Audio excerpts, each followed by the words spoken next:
So yeah,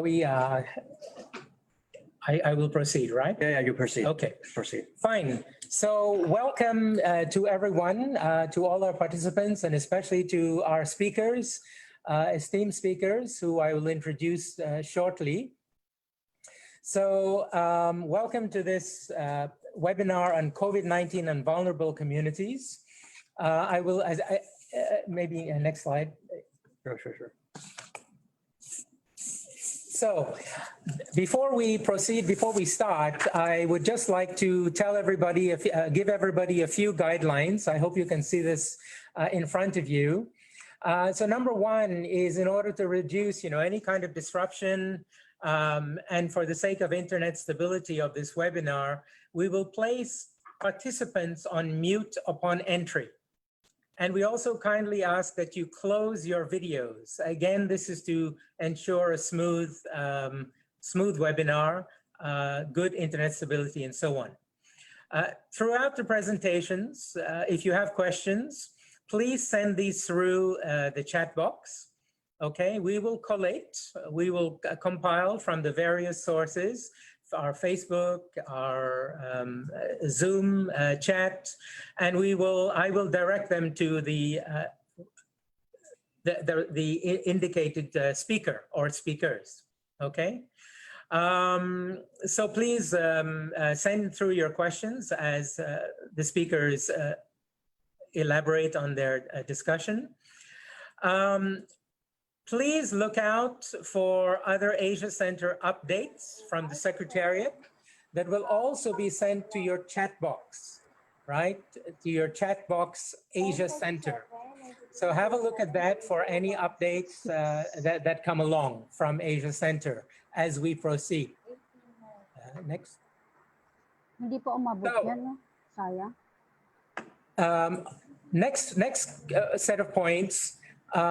Regarding social media actions, to follow on, we kindly ask you to please like and check in Asia Center Facebook page, right? We are also, this is available also through Facebook. Secondly, please share the Facebook live stream from Asia Center page, and also subscribe to our Asia Center YouTube channel, where we have our previous webinar related to this one. Conducted earlier this month, and of course other related contents. And finally, please follow us on Twitter and LinkedIn. Okay, we would welcome you to see you. We would enjoy seeing you on and welcome you to these two channels. Now, moving more directly to the conference. This event is, the webinar, sorry, this event is co-convened with the Thai Media Fund. And it's a joint project on hate speech, which includes this webinar and a prior webinar, on 27 May. So this is the second of two webinars. Please subscribe and watch, again, on Asia Center YouTube as well, once it's uploaded there. We will be, and James will talk to this a little bit later on, we're collaborating on a hate speech report, which I think some of you have, our speakers. And please note that on 22 July at 2 p.m.,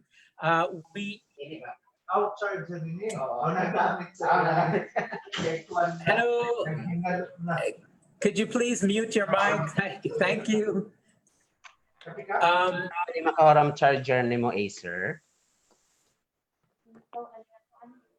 Hello, yes. Okay. Okay na, gumana na.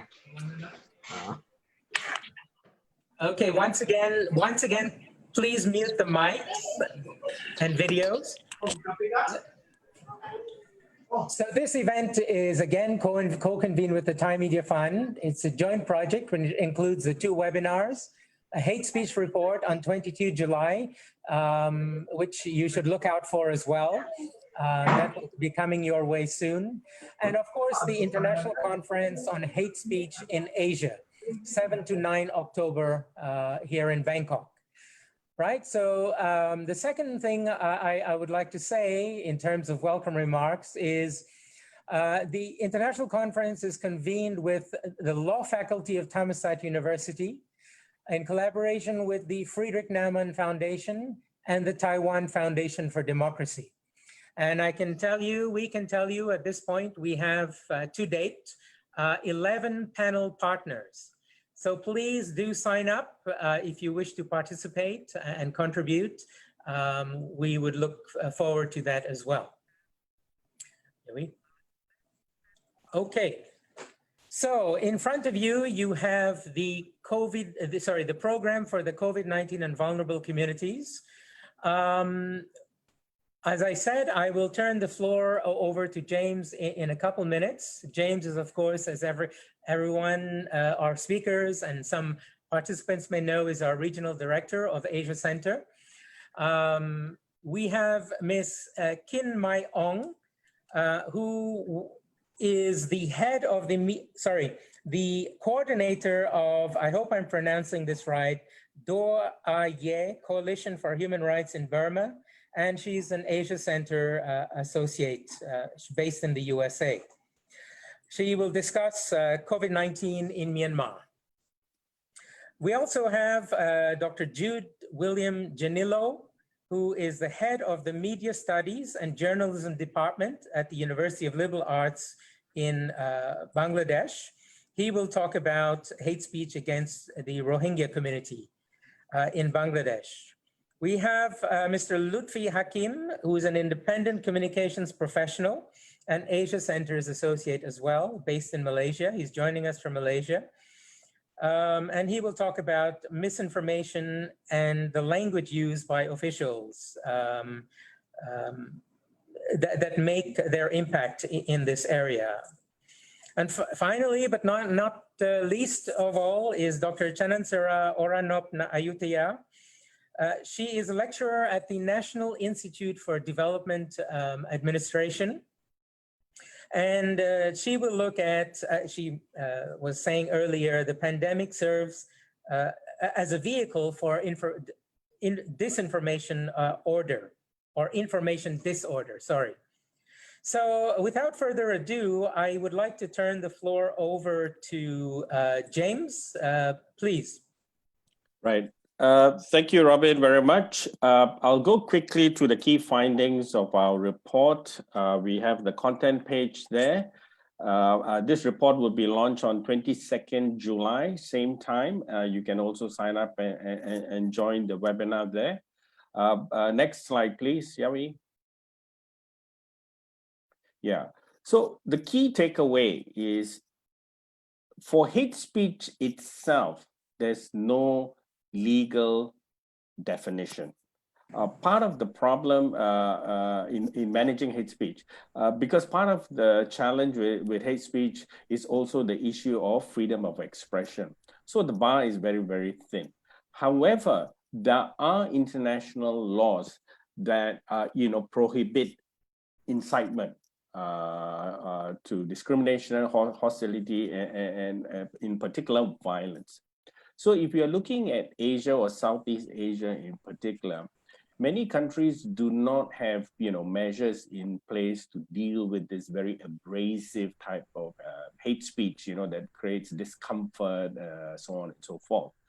But instead they have laws that focus on incitement to discrimination, hostility, and violence. So I think that's one of the key sort of distinctions that we have captured in our research. Next slide, please.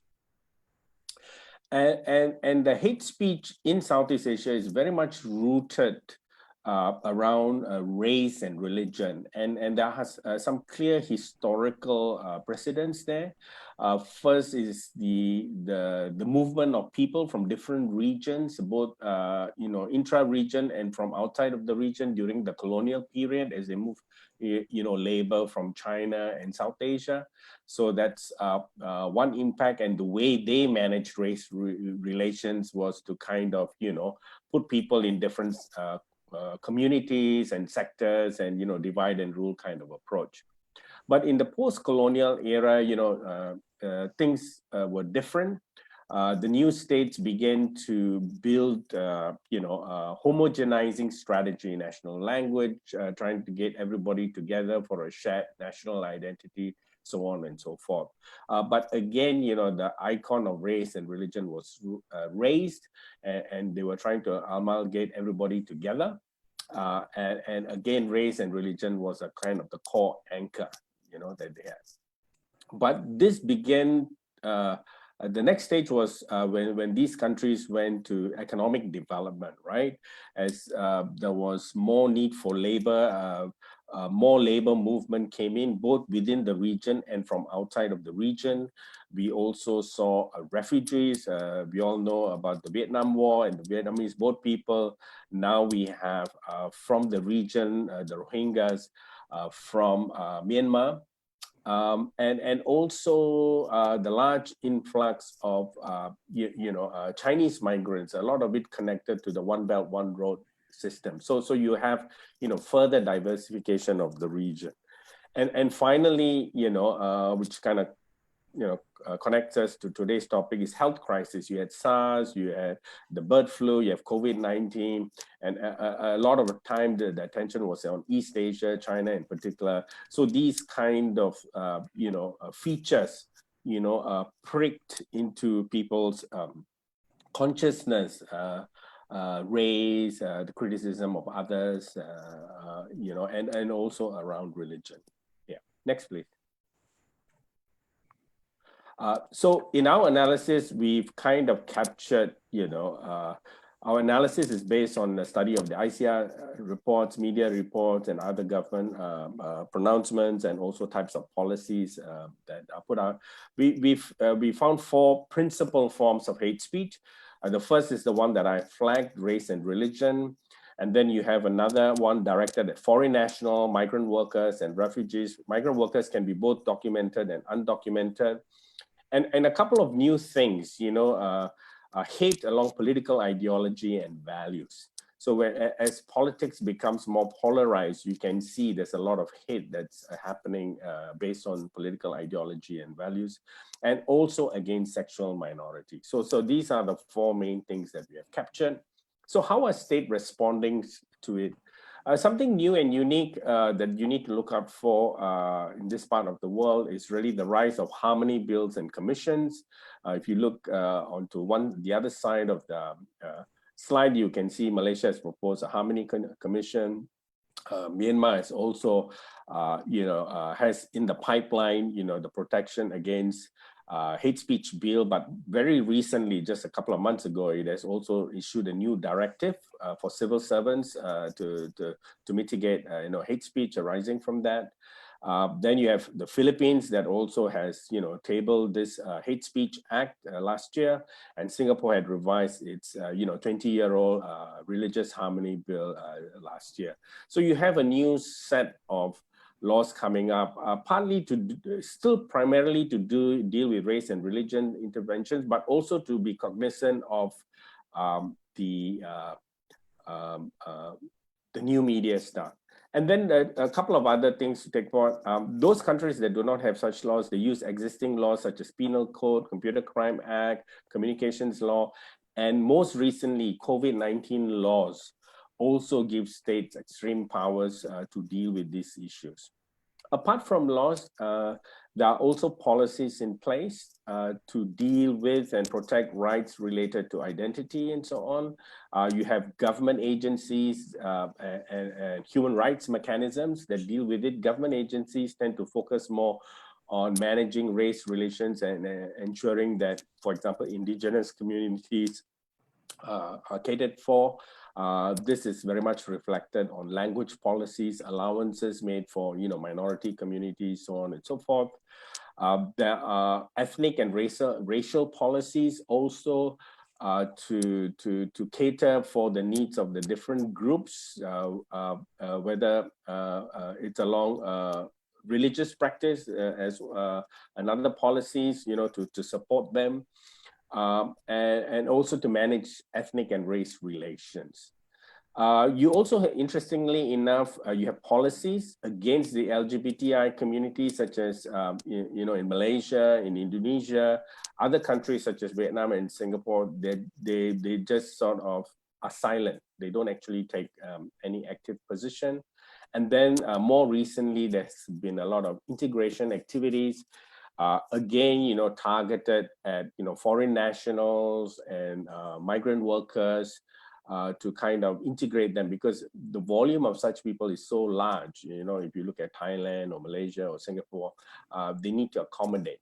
So these are some of the things, but the underbelly of these policies is sometimes they become discriminatory themselves. So policies to deal with, race and ethnic religion sometimes are discriminatory. The next is the signing up for the convention. Out of the 10 countries in ASEAN, you have 3 countries that have not signed up: Brunei, Myanmar, and Malaysia. Malaysia tried, but politically, it suffered a pushback. What I can say here is, while they have signed up, the reporting is intermittent, right? So many of them don't do good reporting, regular reporting, or if you look at the reports, they're very convoluted. You can't really make sense of what they're trying to say. So that's something to look out for. Next, please.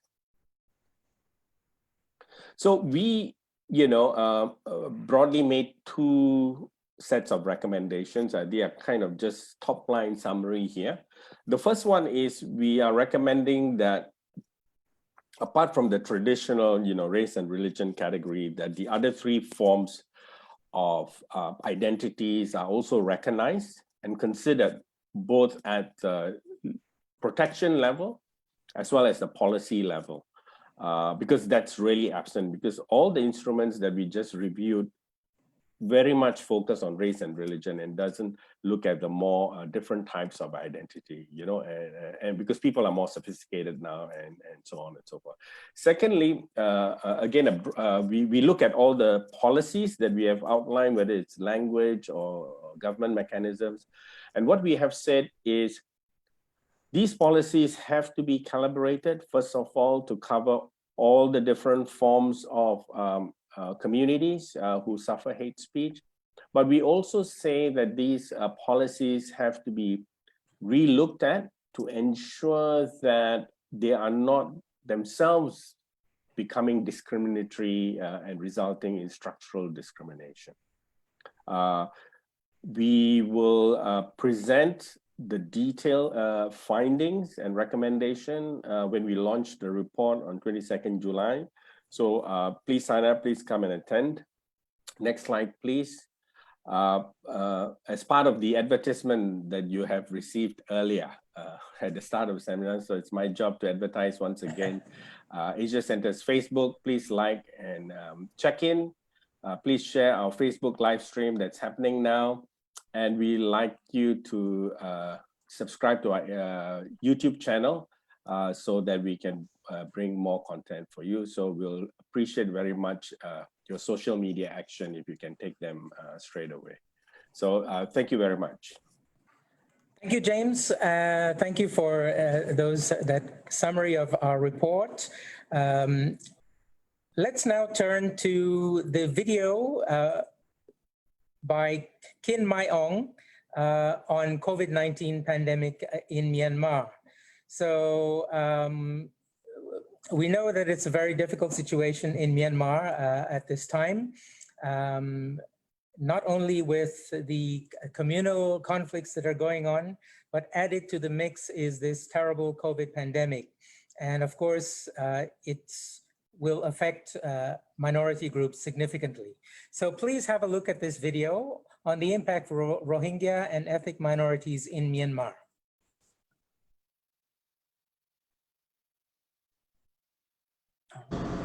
I'm Kim Aon. I'm a civil rights lawyer and writer based out of New York City, and I'm originally from Myanmar. For the last couple of years, I've been working with Burmese activists from Myanmar and abroad to promote a more inclusive and tolerant Myanmar national identity and to push for equality for Rohingya Muslims and other ethnic and religious minorities. Today, I'm going to talk about COVID-19's impact on civil rights in Myanmar and in particular, how it stoked repression of vulnerable populations, especially ethnic and religious minorities, and hampered their access to healthcare and reliable public health information. During the pandemic, reports have surfaced that social distancing measures have been disproportionately and unfairly enforced against religious minorities, and that the pandemic has been used as cover to further oppress ethnic minorities. That ongoing civil rights suppression that has nothing to do with COVID, as well as measures to quell ethnic unrest, have hampered minorities' ability to take health and safety precautions. All of this is particularly alarming to me, as my home of New York City is the global epicenter of COVID. Despite the pandemic, we've had protests across the United States after the police killing of George Floyd, a black man, and some of these protests were repressed with force, night curfews, and other civil rights curtailment. In Myanmar, there's been strict measures to address COVID, even though it went into lockdown on the late side in early April. Actual COVID case counts are uncertain, though low by official counts at approximately 261 cases and 6 deaths as of today's taping on June 14th. There was a mandatory 28-day quarantine for arrivals from foreign countries, a ban on gatherings of more than 5 people, and night curfews. The failure to report a COVID case is a criminal offense, and authorities can prevent infectious people from leaving their homes and impose regional movement controls with financial fines and even jail. Some have raised concerns about unequal enforcement of social distancing policies and public health measures in Myanmar. Reports say that large Buddhist gatherings have been allowed, but those of religious minorities were broken up and participants arrested. Reports also suggest that the few remaining Rohingya in the country and other religious minorities are subjected to arbitrary and harsh punishment for violating social distancing. Scores of religious minorities, as well as migrant workers returning from other countries, have been quarantined or jailed under overcrowded and really unsafe conditions. I also want to talk about a particular case that's demonstrative of broader, ongoing religious oppression and censorship in Myanmar, as well as how this pre-existing problem has gotten in the way of an effective COVID response. Artists in Kachin State put up a mural in Myanmar with a flag that read, "Stay at home, save lives, we fight together." To any reasonable person, this was an attempt to promote national unity in the fight against COVID. But Buddhist extremists argued that the mural's depiction of death looked like a Buddhist monk. The painters were charged under a penal code provision criminalizing speech insulting religion, which has up to 2 years jail time. Now, this is part of an ongoing pattern in Myanmar, separate and apart from the pandemic, to censor frank and open discussion about religion, which in this case had the unfortunate effect of hampering COVID public health outreach. Also, measures to stem civil unrest and squash ethnic rebellions have prevented the ability of ethnic minority communities to address the threat of COVID. The country has had internet shutdowns in ethnic minority areas like Rakhine and Chin states, which have experienced civil unrest. The articulated purpose of these shutdowns is public safety and security, but they've also made it difficult for citizens to access public health information about COVID. In Rakhine, the Burmese military has stepped up its efforts during the pandemic to crack down on Buddhist Rakhine seeking autonomy, including civilians and politicians. The military has also put in place roadblocks to gain control of areas in Rakhine, which has made it harder for civilians to get to hospitals. Rohingya and other minorities actually displaced from their homes in Myanmar have been impacted by COVID in distinct ways as well. Malaysia has turned away or detained boats of Rohingya refugees due to fear of COVID, and refugees in overcrowded Bangladeshi camps and also those displaced on the Myanmar-Thai border have difficulty social distancing from each other, as well as getting personal protective equipment and sanitation supplies. I should note that for what it's worth, the Myanmar government did announce a joint COVID-19 subcommittee with armed ethnic groups to curb COVID and to share public health information. That said, it's really unclear whether this has had any impact whatsoever, and especially in Rakhine State, which is currently one of the most active ethnic rebellions. What we see here, sadly, is that Myanmar's COVID response, which has been late and somewhat inept, has been even more hampered by pre-existing civil rights violations and repression. Even worse, the military has actively used the emergency conditions created by the pandemic as cover to crack down even more on religious and ethnic minorities. In the United States, where I live, the George Floyd killing has ignited a broader public awareness and commitment to take on the issue of racial inequity that's greater than any that I've ever seen in my life, even though we're still a long way where we need to be. And similarly, those of us concerned with civil rights in Myanmar need to take this moment to expose the injustice of how COVID has been leveraged by Myanmar to step up ongoing repression of ethnic and religious minorities, and how this has not only oppressed those minorities' civil rights, but also hampered their ability to take public health measures to protect themselves from COVID. Thank you.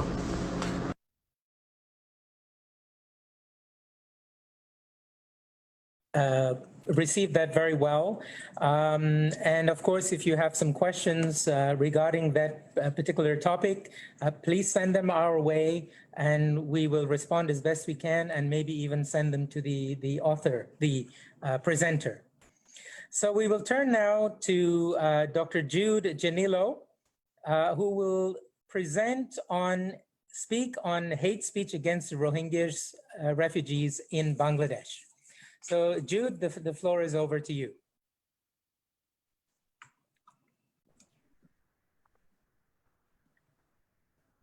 Okay, so good afternoon to everyone.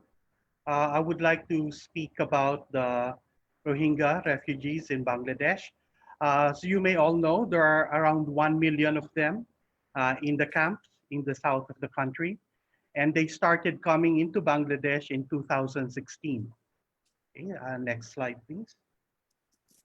Now, the first COVID-19 case reported in Bangladesh was on March 8th.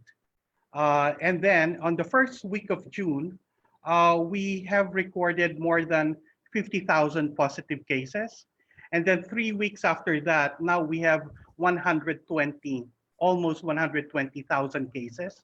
So you could see a big spike happening. And that's why the cases are still growing exponentially. In the first week of June, we have around 700 fatalities, but now it's already 1,500. So given that situation, there's a lot of fear happening in this country regarding that. And there is hate speech and discriminatory acts against some groups like the patients themselves, the victims, and then the health workers. You see people accusing health workers of not doing their jobs, blaming them for the increase of the cases. And then the victims are not being allowed to be buried in certain graveyards. And also people protest about quarantine facilities being built close to their homes. Okay, next slide, please. However, hate speech against the refugees would expect to happen in the future, especially if we meet three conditions. The first condition is that the number of COVID cases should increase in the host communities. So what is happening now is, although it is spiking throughout in Bangladesh, there are certain areas of the country wherein the spike is happening. And in the south, you would not see the spike so much yet. So, and that's why what I'm trying to say is that if the spikes will happen more in the south, then there will be an increase in the hate speech against the refugees. Next slide, please.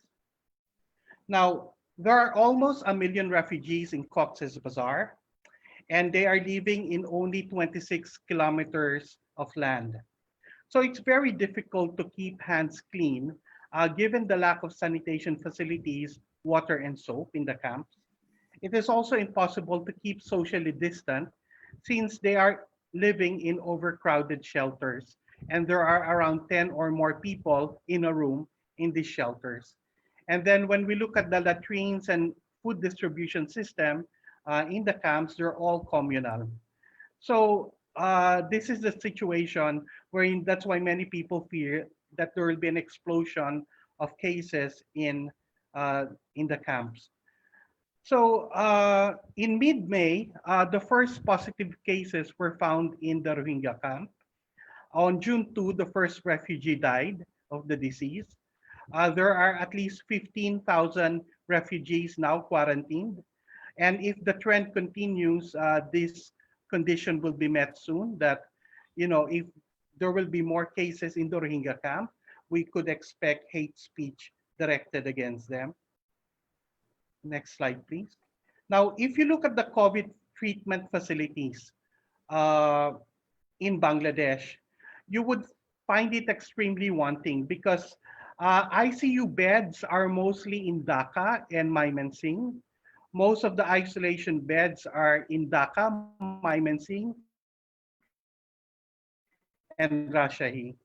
In the south, there are 848 isolation beds in Chattogram. There are none in Cox's Bazar, which hosts the refugee camps. With a population of 160 million people, these facilities are not enough for Bangladesh. Now, if you look at the treatment facilities in the refugee camps, there are 250 beds, 100 in Nayapara and 150 in Rubber Garden. Then there are around 95 isolation beds. So in this sense, you could see that on a per capita basis, there might seem to be more facilities for the refugees as compared to the host community or the whole country of Bangladesh. And if the Bangladeshi people might see that the aid is being given more to the refugees and not to Bangladesh, then there might be a conflict arising because of this. Okay, so next slide, please. Now, let's look at the hate speech against the Rohingya. Hate speech against the Rohingya is nothing new because this resulted after a change of heart from the government and the media about the refugees. In August 2017, the Prime Minister was referred to as the mother of humanity by leading party officials because she accepted the refugees.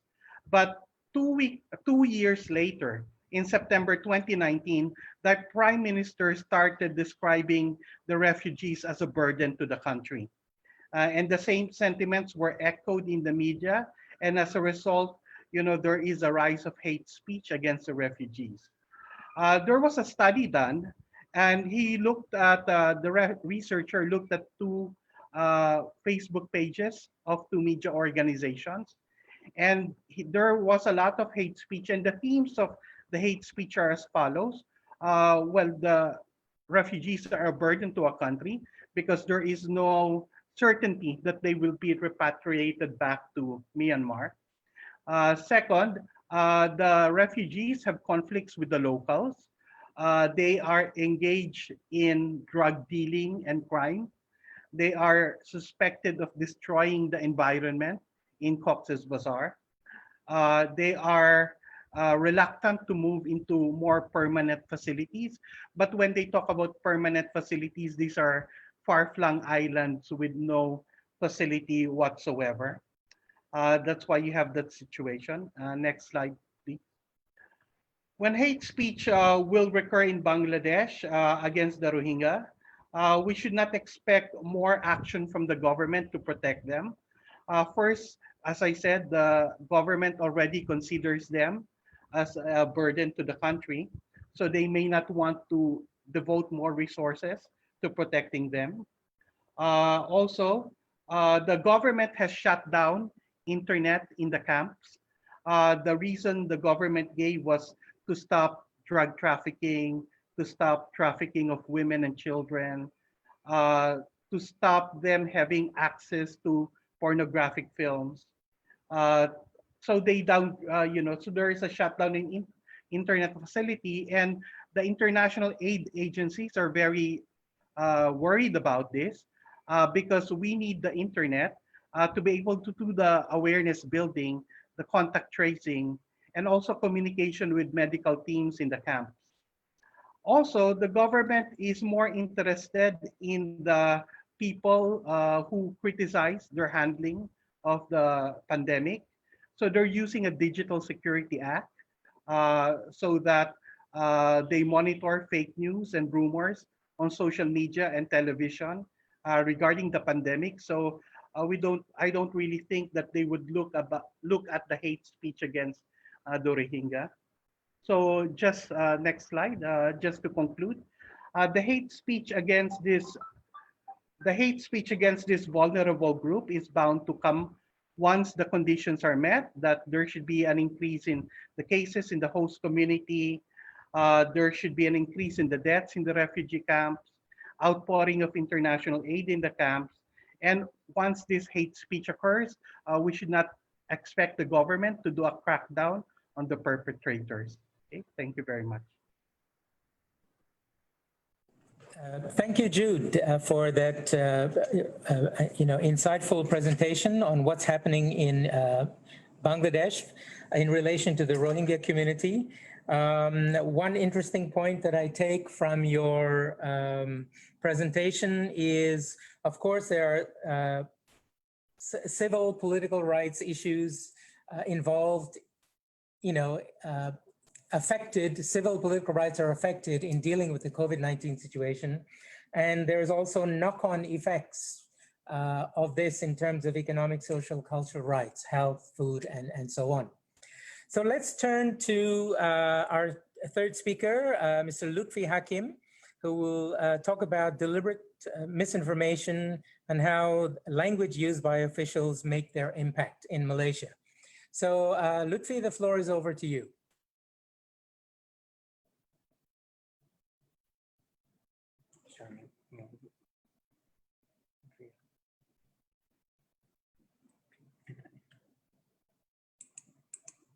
Hello, Lutfi.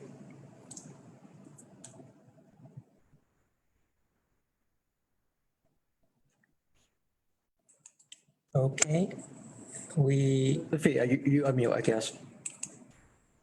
Okay, all right, now it's working. Yeah. Let's go back. Didn't unmute myself. Sorry. Yes, thank you, Robin. I will try to keep within the allotted time.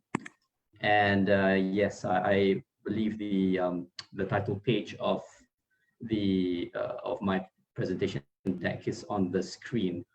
So just,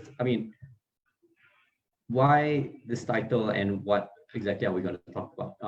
Then you will know, I think, for people who come from Asian backgrounds, this is not a very strange phrase that we come across. It's something that's usually said to highlight, this is something that you will realize only after the fact. And this is something that you will find over and over again on Twitter, on Facebook, whenever people are discussing things related to undocumented migrants and refugees. We will get to that in a few slides, but first, just some background. Coronavirus in Malaysia, I would say the situation really exploded sometime in late February. There was a discovery of a big cluster, the tablet cluster, which was called the super spreader, which led to the spread of coronavirus. Prior to that, it was fairly controlled and the number of cases was slowly going down. But the discovery or sort of the spread of this new cluster just drove the government to act in more, I would say, decisive ways to contain the spread of the virus. So what the government did is to introduce a movement control order, which basically which is almost like a lockdown, but not really, not a total lockdown in that sense, but generally, people were not allowed to travel outside of their homes, and businesses were not allowed to operate except for essential businesses, which required permits from the government, and for you to get your essentials, your groceries, or maybe you needed health attention, so on and so forth. So further to this, there was in areas where there were higher concentrations of positive coronavirus cases, the government imposed an EMCO, an Enhanced Movement Control Order. So I think if there's been some coverage of these areas in international media as well, and you would see pictures of the military and the police, because usually they're joint operations and barbed wire around buildings or areas, and not all of these areas are areas with high concentrations of migrant and refugee populations, but at least in the city center, in the capital, Kuala Lumpur, in places like Selayang and KL Mention, these are areas where migrant communities congregate and live. And of course, the usual conditions where migrants live, cramped conditions, these just serve as a breeding ground for the virus to spread rapidly.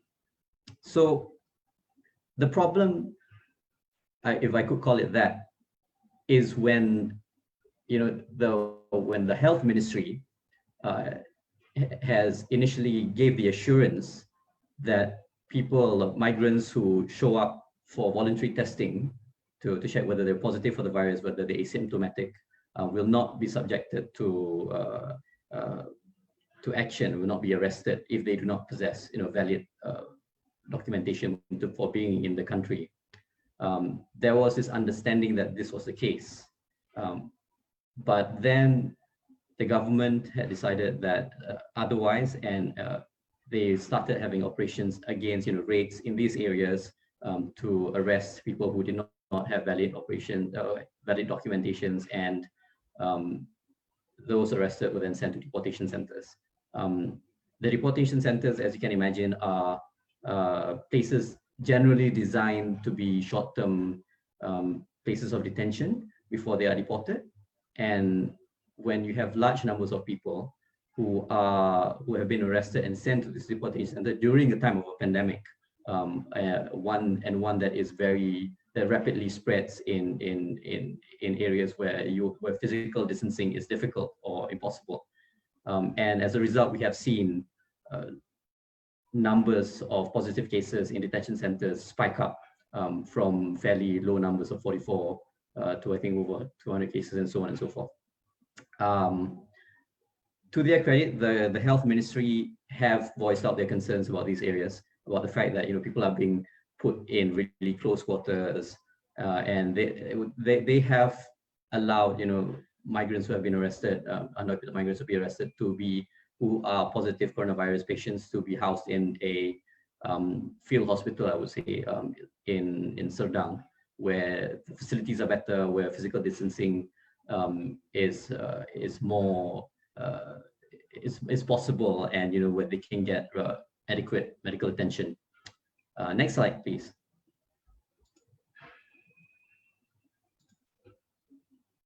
So these are just a few examples of comments that you'll find online on how people feel about migrants.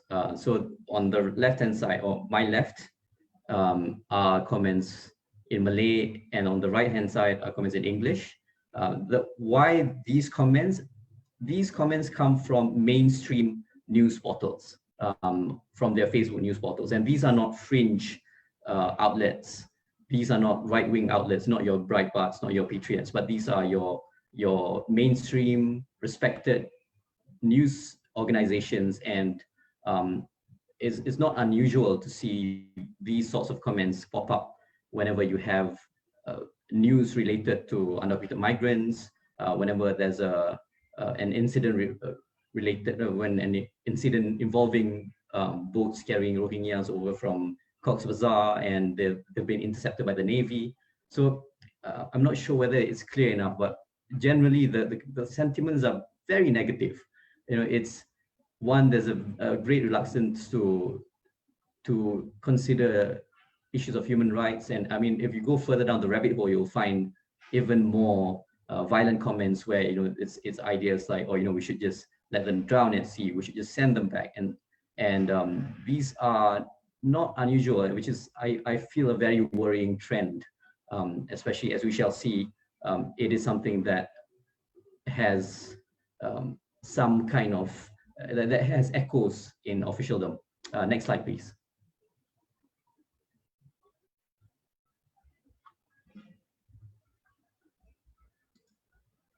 So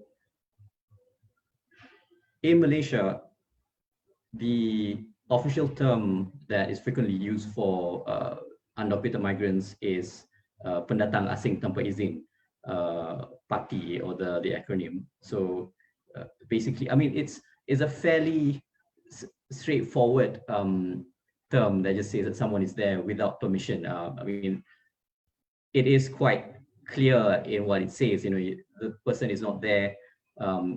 It's not unwanted there. It's not supposed to be there. But in the media and also among the political class, you will hear terms like pendatang haram, which means illegal migrants.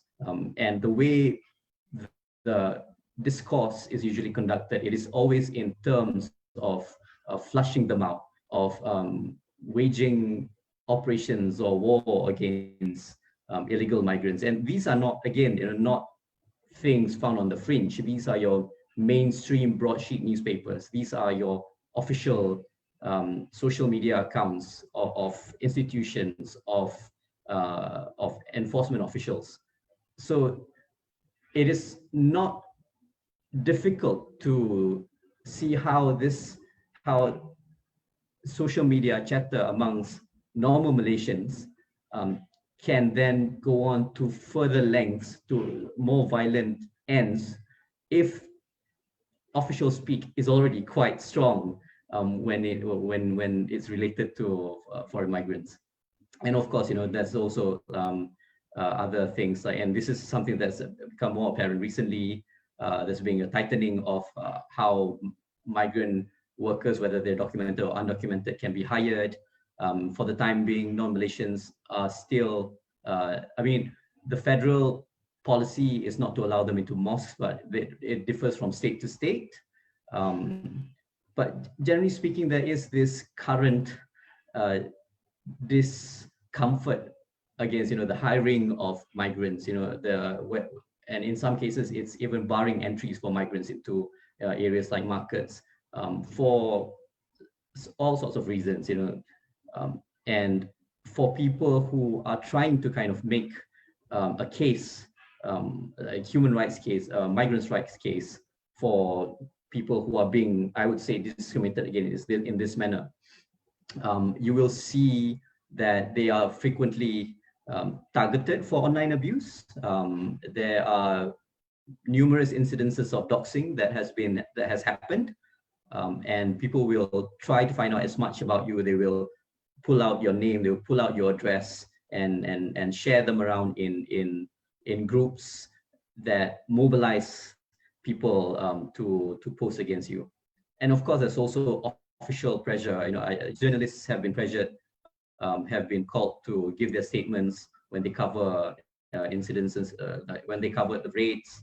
The immigration officials have also issued press releases, basically disputing and also threatening action. So it's a kind of very tense situation between human rights defenders and official institutions. Now, this is the interesting bit, but probably the most difficult to prove. There is strong indications, and also because the spread of sentiments, especially in mid-May, against the Rohingya community.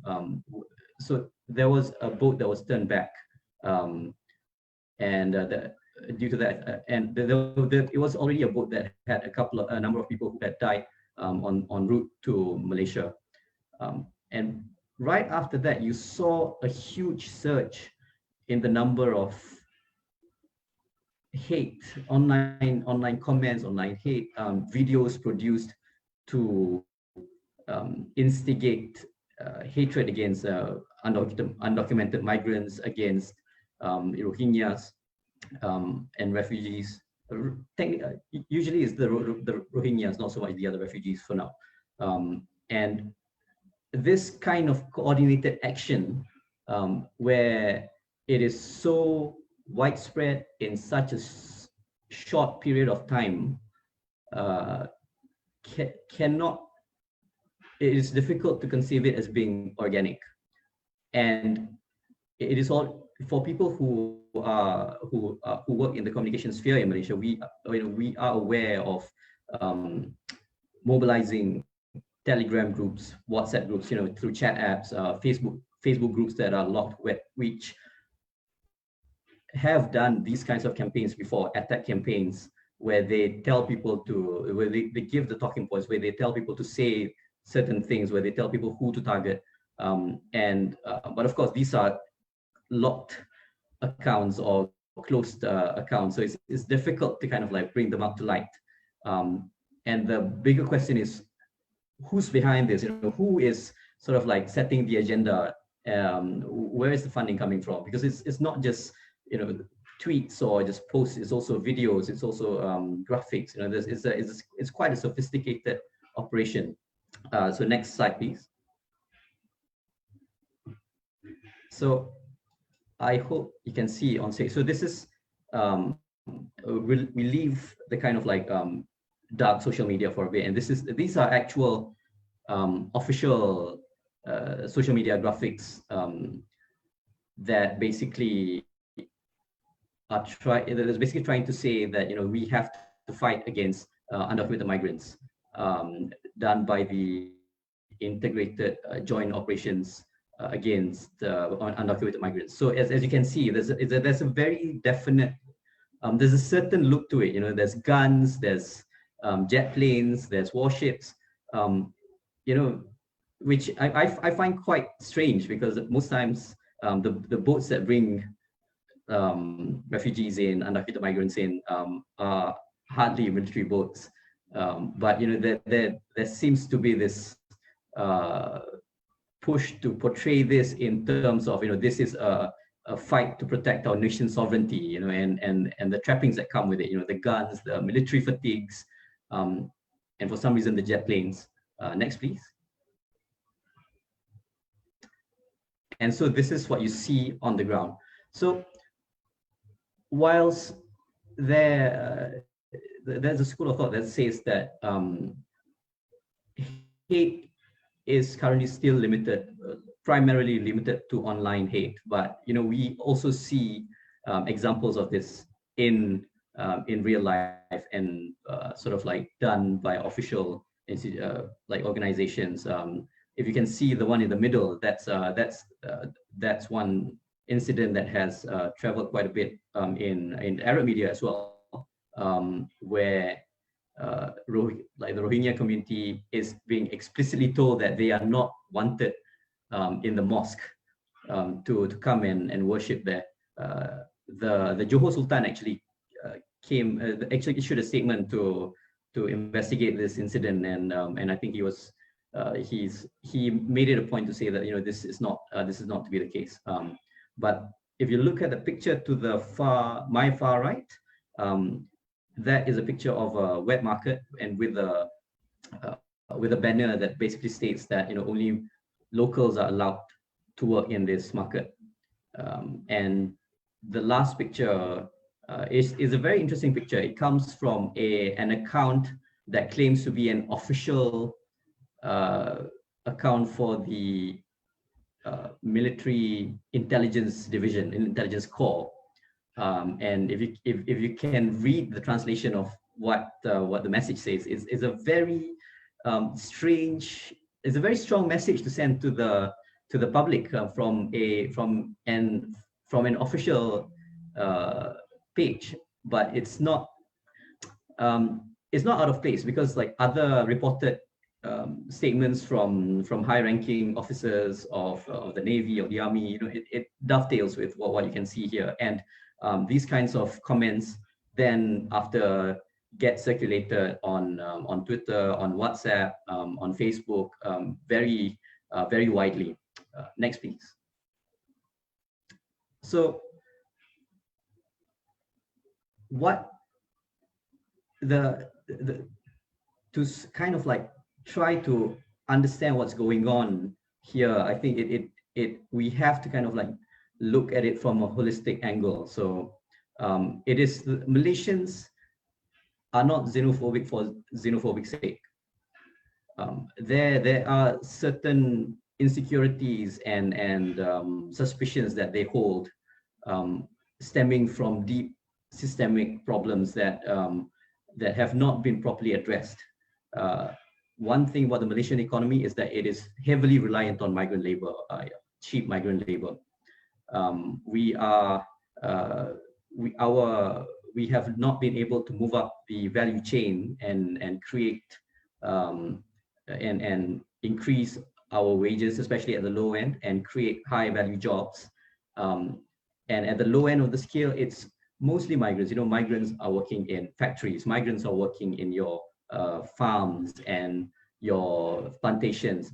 They're also working as in your F&B sector. So migrants are very visible, and they are doing the jobs that, not to say Malaysians don't want to do, but they're doing those jobs for I would say a low wage and very few protections in terms of job security, in terms of what you in terms of whether you have your employee contribution for superannuation, and these kinds of things. You know, it's not brought to light, but people will see what's on the surface. People see migrants working everywhere. People will see migrants working in markets. People will see migrants serving them food. And for people who find themselves out of a job, you know, they become the convenience scapegoat. And from there, you can see how this kind of like how these kinds of sentiments then start spreading. You know, the migrants are dirty, migrants are everywhere. There's so many migrants in our country. So it's not the migrants per se that people are not comfortable with, but they have become an expression of frustration for things that are for imbalances that have not been properly addressed, and people do not have the language and the understanding of these issues, like enough understanding of these issues to know to understand truly what's going on. Next, please. So just to sort of like end it on a more constructive note, I believe that, having said all of that, you know, we know that there's very strong official reluctance to talk about these issues in a fairer manner. You know, the officials are taking a strong stance on how to deal with undocumented migrants and how to deal with migrants in the workforce. So people who are, and there's also a very low awareness of human rights. And human rights, I mean, I think, just to digress a little bit, human rights is still seen as something, as a liberal thing that, you know, cannot be, that there is the antithesis of Malaysian, of Malaysian culture.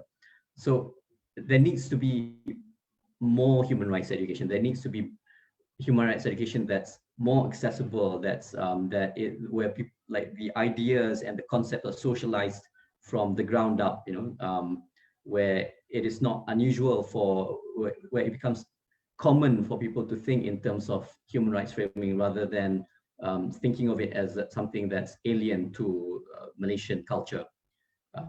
Secondly, we need to bring the hard questions up to light. We have to talk about the issues that have brought us here. Like, why is it possible for such a large group of people to be exploited and treated in such a way? How do we address these inequalities? how do we move forward? Like what policies need to be in place? How can we have a better integration policy? And of course, on a kind of more pragmatic note, media organizations, when they do their reporting, they have to realize that the way they report, the way they treat stories about undocumented migrants, about refugees, when you call, when you equate, these communities to a swarm or an invasion, this will only solidify the ideas that people have in their heads, which only add to the prejudice and doesn't try to alleviate the situation at hand. So yeah, I mean, I will end it at that, and I look forward to questions. Thanks. Lutfi, thank you for your very interesting comments about the impact on undocumented workers, migrant workers in general, and we will come back to to those issues in the discussion and as we summarize a bit later on. So now we turn to Ajahn Chanansara, who will talk about the pandemic as a vehicle for information disorder here in Thailand. Please, the floor is over to you. Thank you, and good afternoon, speakers and participants in this webinar. I'm very honored to be one of the speakers to share with you what have happening during COVID-19 with vulnerable groups and in Thailand, especially in relation to hateful content in media and communication. I think we are facing similar situations to what other speakers share with us, but maybe in Thailand we have a different aspect. Okay, I would like to start with this slide with a brief introduction on how COVID-19 crisis, information disorder, and hate speech related. In the COVID-19 pandemic, the global citizens are not only in demand for information to cope with the crisis, but they are also facing, it's called infodemic by WHO, by World Health Organization, which means a flood of false and misleading information about COVID-19. Amidst the infodemic, the number of reported confirmed cases have been increasing globally, and since to date, there is still no cure for COVID-19. So the world is full of high complexity and we feel uncertain and the future is quite unpredictable. So there has been a high level of anxiety among all of us. Next, please. And this anxiety is a mix of fear, anger, humiliation. And the anxiety of people is a key driver of conflict escalation. According to this framework, I have observed that hatred directed to some groups in Thailand during COVID-19 has been driven by anxiety. Together with the information disorder, it stirs up hatred, discrimination, and attached stigma to some groups of people, including those in vulnerable communities. However, from my observation, I think the intensity of hate speech in Thailand right now about the COVID-19 is at a low to middle level. Like you see that at the other end of the intensity. We have some cases of blaming, insulting, stereotyping, social stigmatization, and discrimination among us and them group, dehumanization, and also denial of living together, but not yet escalating to incitement to violence action, which intensity is at the highest level. I would like to pick some example from reporting incidents in Thailand to show you. At the very beginning on January to February, Chinese tourists were the first group to be stigmatized as a danger group, as Thailand is a place where Chinese people love to visit, but the fear and anxiety drove some of restaurant owners in Chiang Mai. You may see at the below picture. They announced their unwillingness to accept Chinese customers. Moreover, fake news spreading at the south of Thailand that there were some infected cases found and they were infected from Chinese tourists.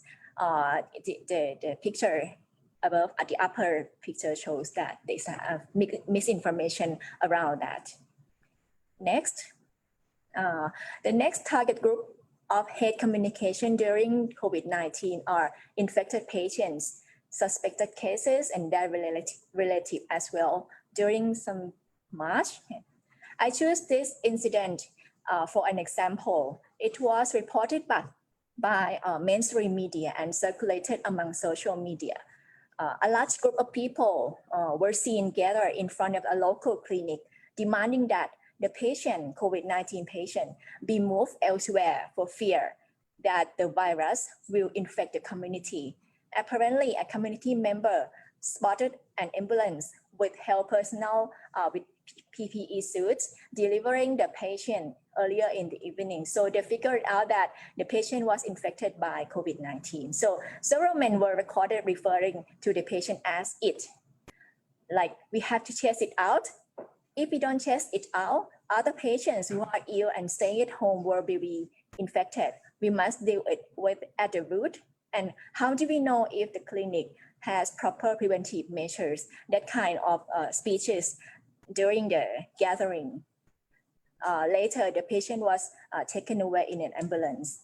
So I follow up by using analytic tools. Next, please. Analytic tools on comment from the social media about this news.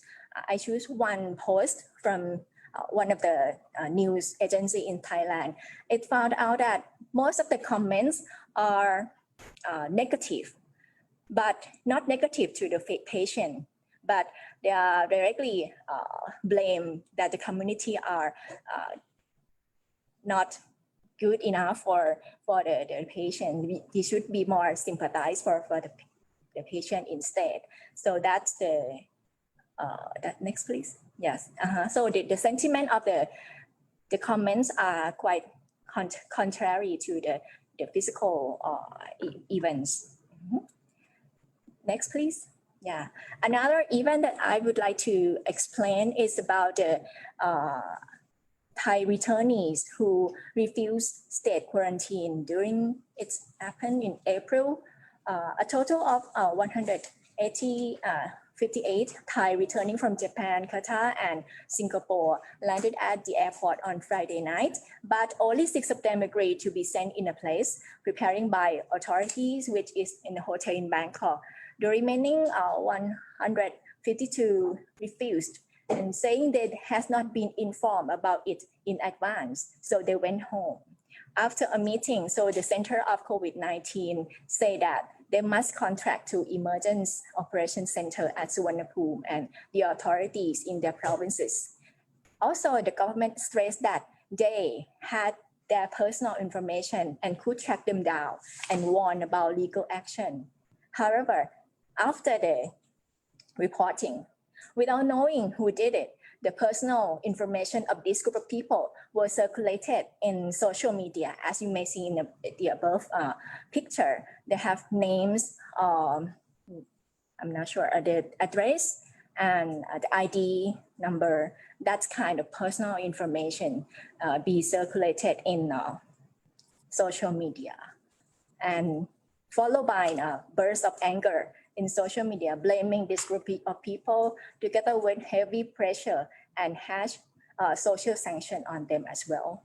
But later have some news report reveal another aspect of why they refuse to follow, but it's too late. Another case is that I consult with my friends who did research on homeless people, and they are also working with them. They stated that prior to the COVID-19, the homeless people who live in both public and private homeless shelter, they were stereotyped in some way, such as homeless people are both physically and mentally ill. They do not have any capacity or potential to be developed. They are not Thai. They have no ethnic root, no house and no family. They are lazy and do not have a job. These examples of stigmatization have been prior to the COVID-19. But during the COVID-19, it amplified the difficulties of homeless people. They encounter more about economic sufferings, have they lose their job, and so they went they become the homeless people, and also they have a societal problem as well. In media, the homeless people are portrayed in two contradictory pictures. The first one is the people sympathize on the homeless people, like they are gathering to like giving them food and some necessary stuff, something like that. On the other way, during the giving them food, they line up without complying with social distancing, so become criticized from the social media as well, and labeling them with the poor, the indisciplined people, the risk to COVID-19 infection. So kind of have to portrayal in media and communication for these homeless people. For my proposal, I think the COVID-19 is the test for humanity. So we need to figure out how to use this crisis as a practice for encounter fear and anxiety with empathy. So the concept of digital empathy is what, in my opinion, is essential to respond to the hatred communication, which is driven by anxiety and conflict. The digital empathy you may find out on the internet. It's the concept is from UNESCO. The definition is mean that the ability to be aware of and be sensitive and be supportive of one's own and other feeling, needs and concerns online. It embraces digital empathy in communication and in conversation online. I think it might help, but not just only on the individual level. My proposal to further discussion is that, next slide please. Under the concept of media ecosystem, there are several components in the media ecosystem. On the right-hand side, the content media creator, media and tech platform, and the blue one, policy and regulation, also the institution of cultural and societal, and the green one is media users from all walks of life. This is the component of the media ecosystem. Every component can take part or be involving in create a better media ecosystem or incorporate digital empathy on their way of life. For example, for the content and media creator. Next, please. Next, please. Yes. Maybe the news reporter have to be like more conflict sensitive for doing news, and also implementing fact checking more and verifying the facts more abruptly than now. And for policy and regulation, next please. Next please. Okay. They maybe integrate digital empathy into the public education and put some proactive policy for vulnerable groups, because before COVID-19, especially for homeless people, the problem is kind of underestimated by the government, that the problems will be encountered them as much as we've seen. So maybe we need to proactive policy and look forward to preventing some crisis in the future.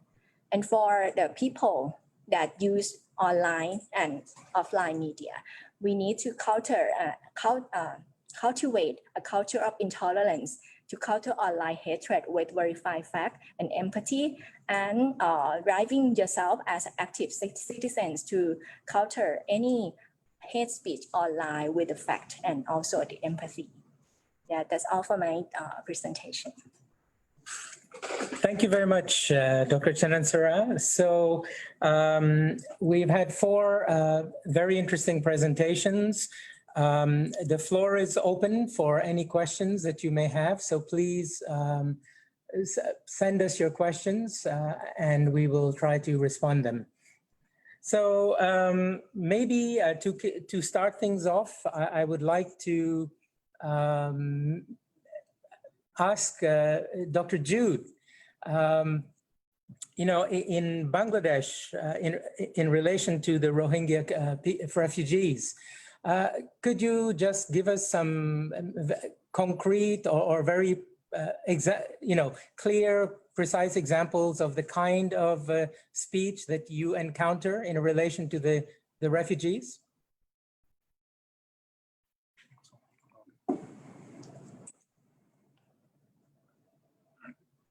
Dr. Jude, I think you're...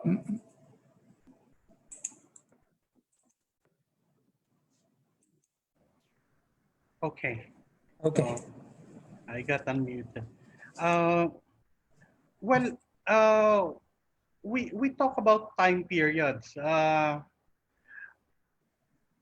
When at the beginning in 2016, and Bangladesh opened its land to the refugees, there was this feel good, there's like a savior kind of feeling, like we are so magnanimous and generous to the refugees, and therefore we open our borders and let them in.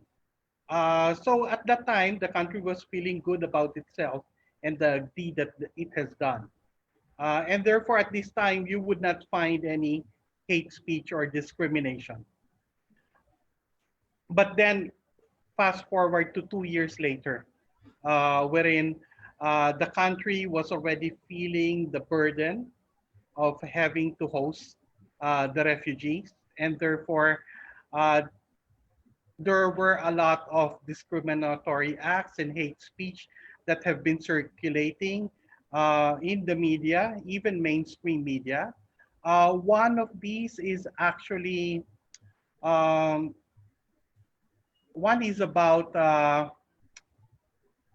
wanting to integrate into Bangladeshi society.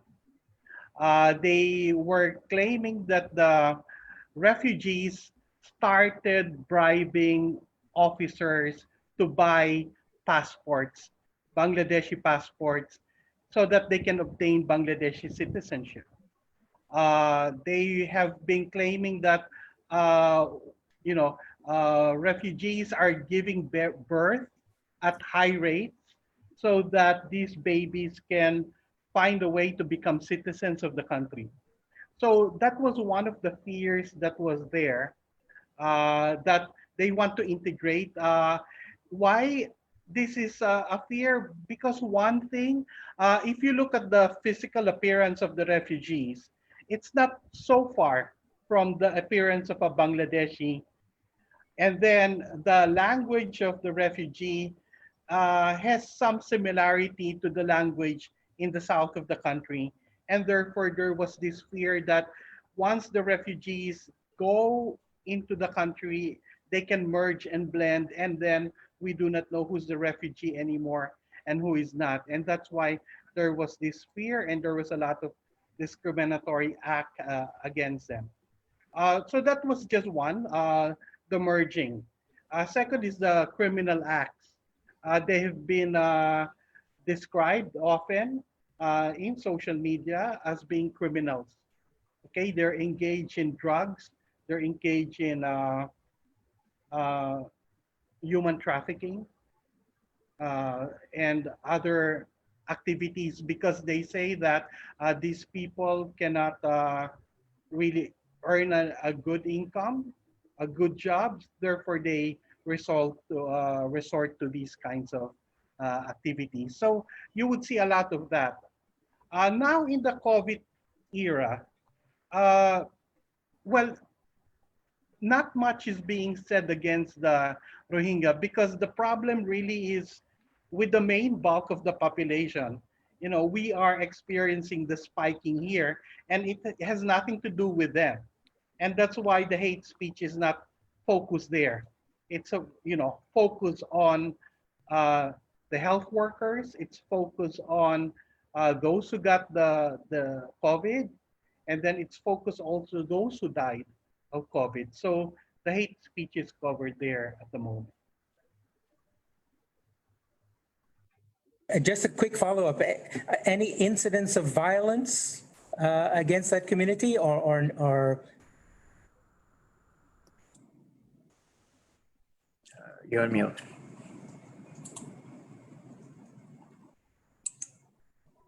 There you go.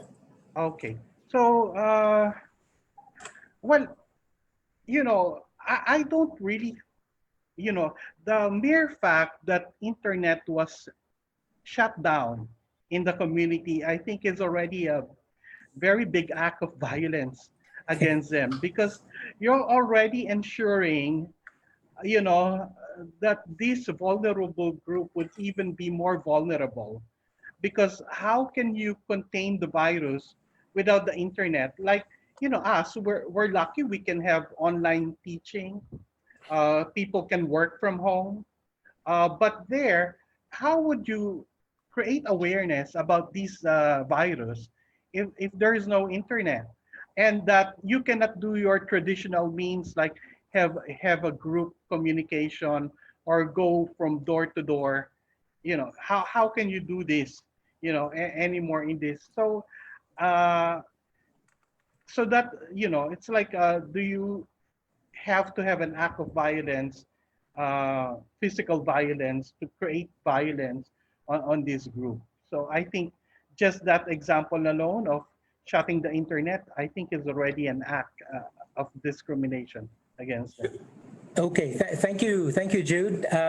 We do have a question coming in from one of the participants who is asking, trying to link our discussion with what's going on the other, quote unquote, other side of the world, which is that President Trump is vocal in linking COVID-19 to China. What is the narrative from your respective case studies regarding this linkage to China? Or, is it supported, applicable in the ASEAN context?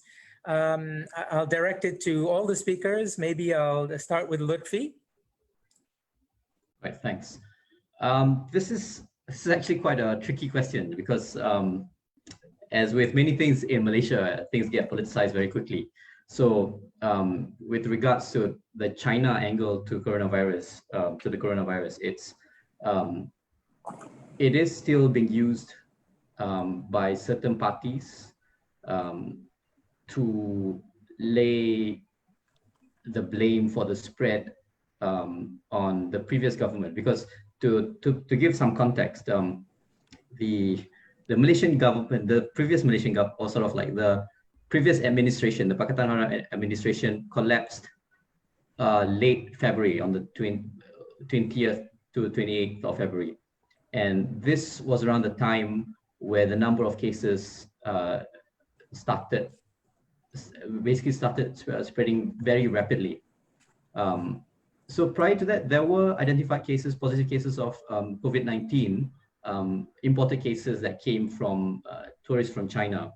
But the facts state that this group of tourists or people who came from China, from Wuhan, were identified, and they were managed. They were contained and given medical attention.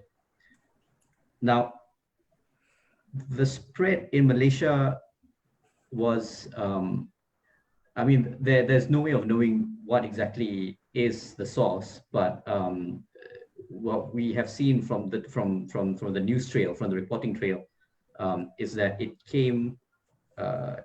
One of the biggest clusters was from Malaysians traveling back from overseas, and then there's also the quote unquote tabligh cluster, which also led to spreads in Brunei, and I think also some parts of South Asia.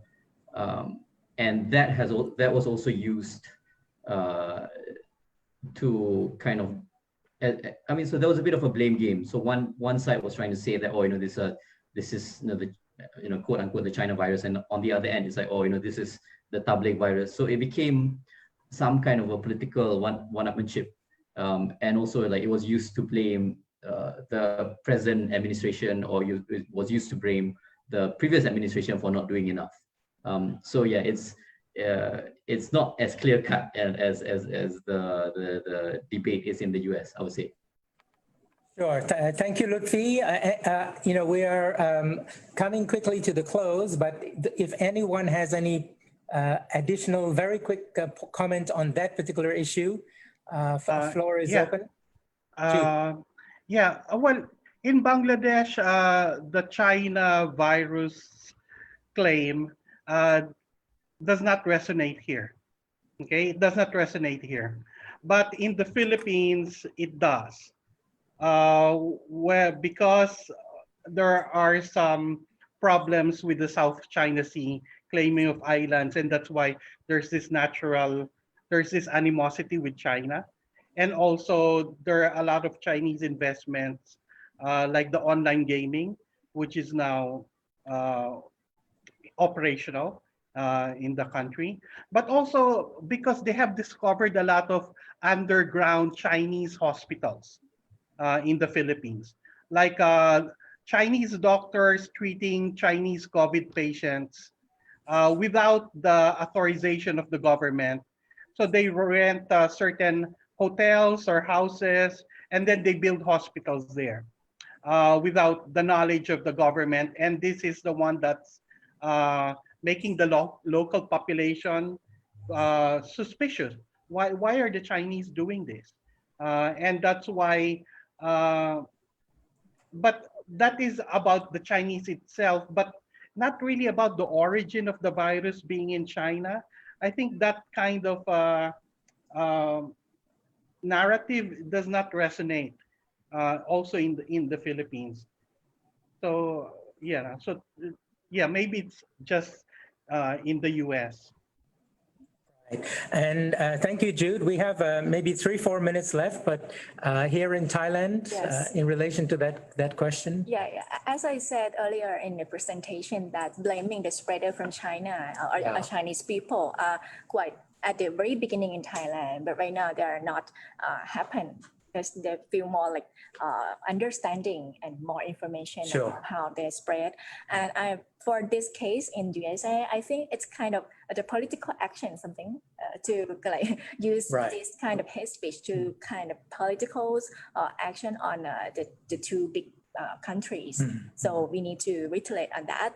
And the important that I would like to point out is that if you remember that the escalation of conflicting evil, that we start from anxiety to agitation, that the leadership or the leader of the nation instigate the hateful content himself or herself, it might not bring good results. I might say that. Okay. In the remaining couple of minutes, let me just ask one. Maybe this goes more to Jude than others. Could you speak to how the migrants, especially the Rohingya, are able or not to use the internet to counter persisting narratives about themselves? I don't know if that is happening also in Malaysia, but Jude.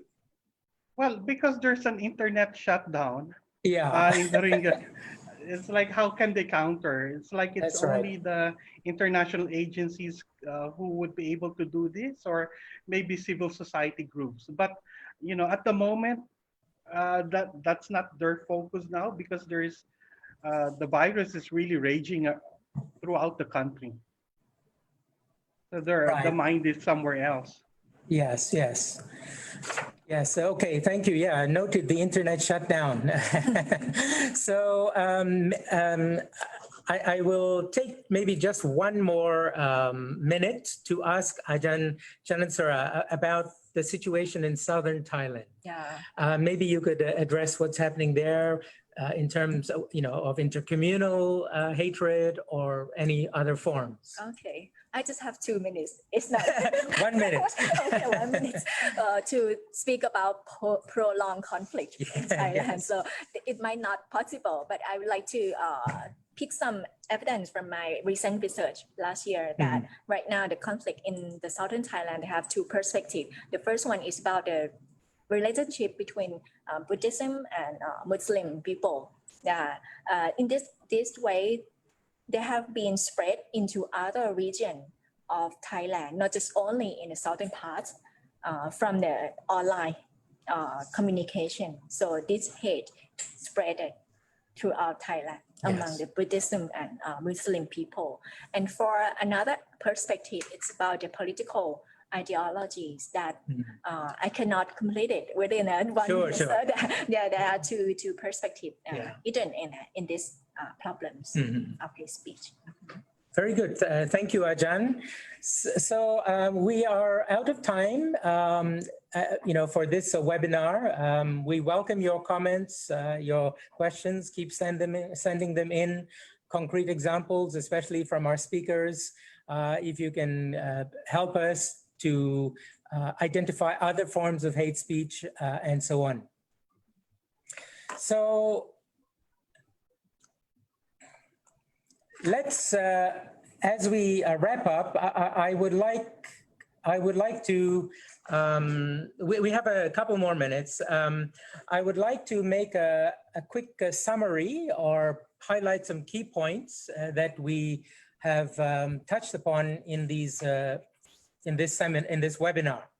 So number one, we have seen, I think the first point is that the COVID-19 and this context at the moment is exasperating already complex and difficult situations.